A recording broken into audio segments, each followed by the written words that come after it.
سید قاسم هاشمی قربانی شده در اصل کسی و او را تهدید کرده بود که اگر ادامه بده به این کارهای خودش هر دوی را اختطاف میکنه به خاطر که سرنخی از خودش باقی نمانه که حامد احساس کجا هست، کجا نگهداری میشه.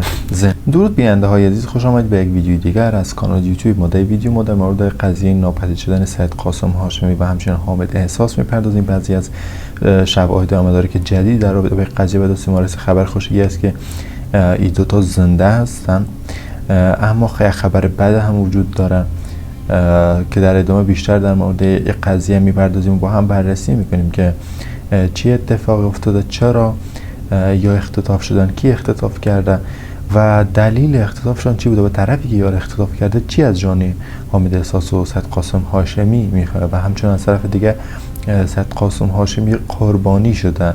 در اصل کسی نمیخواست سید قاسم هاشمی را اختطاف کنه، اما از شانس بعدش با حامد احساس گیر افتاده که در ادامه کامل در این مورد به شما توضیحات ارائه میکنم. پس آخر ویدیو ما رو همراه باشین و اگر دوستان لایک و سابسکرایب چنل یوتیوب هم فراموش نکنید از ویدیوهای بعدی ما با خبر شوید. خب دوستان عزیز، تقریبا 1-2 هفته قبل از امروز بود که عضلم ویدیوی پخش کرد که حامد احساس و سید قاسم هاشمی گم شده.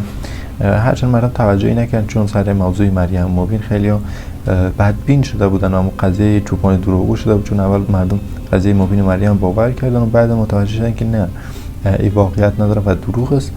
سر همین موضوع مردم بدبین شدن و وقتی که عضلم و ویدیو را گذاشت فکر بخاطر مردم فکر میکردن که بخاطر ویو همچین کار کرده و واقعیت نداره، در حالی که واقعیت داشت و دروغ نبود و فیلم سازی نبود.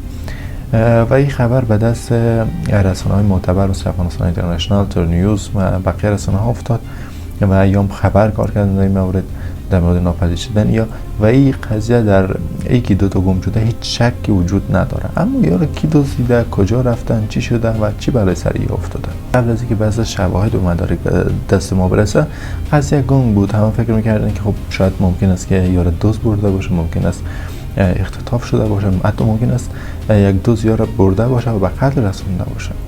اما خبری که امروز به دست ما رسیده این است که نه، یا زنده هستن اما با یک سرنوشت نامعلوم روبرو هستن.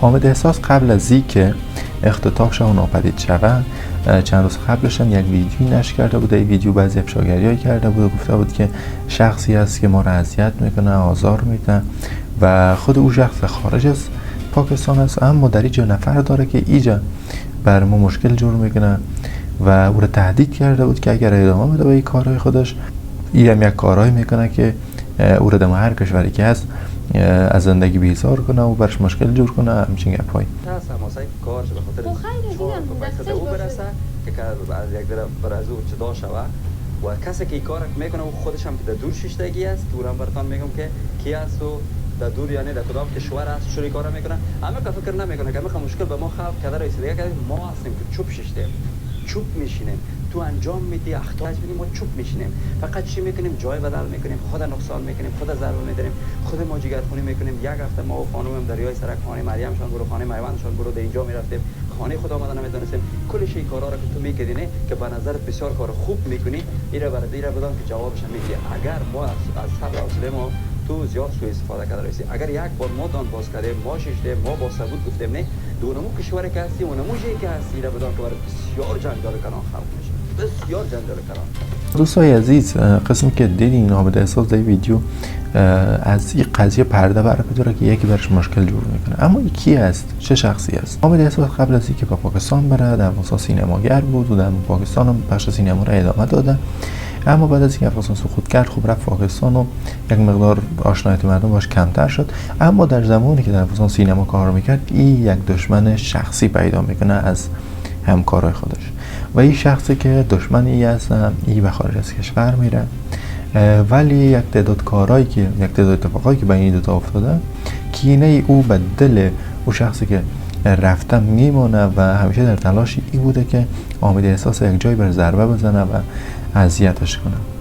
و وقتی که او به خارج از کشور میره خب جای خودش امن است، از موقعیت بد حامد احساس رو استفاده میکنه، این آزار و اذیت میکنه. و بعد از اینکه حامد احساس ویدیویی پخش کرد که من میفهم که هستی و چرا این کارا رو میکنی، او پلن و برنامه اختطاف حامد احساس چید و حامد احساس اختطاف کرده و در حال حاضر حامد احساس زنده است.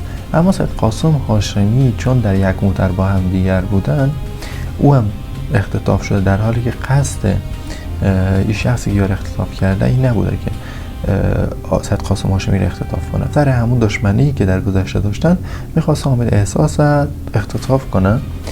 اما سید قاسم هاشمی هم چون در یک موتر با هم دیگر بودن، هر دوی را اختطاف میکنه به خاطر که سرنخی از خودش باقی نمانه و این قصه میشه که دوتا ناپدید است و از طرف دیگه هیچ زنگی تماسی هم برای خانواده یا نشده به خاطر پول یا وقت چیزی. یا را بردن به یک جای نامعلوم که کسی نمیفهمه و در حال حاضر تنها کسی که در این رابطه اطلاعات داره که حامد احساس کجا هست، کجا نگهداری میشه، زنده است یا مرده، فقط او دشمنش میدونه و اینکه چه بلایی را سر حامد احساس خواهد آوردم معلوم نیست. اما با گذشت زمان مشخص خواهد شد که چه اتفاق افتاده پشت پرده، کی دست داره در این اتفاق.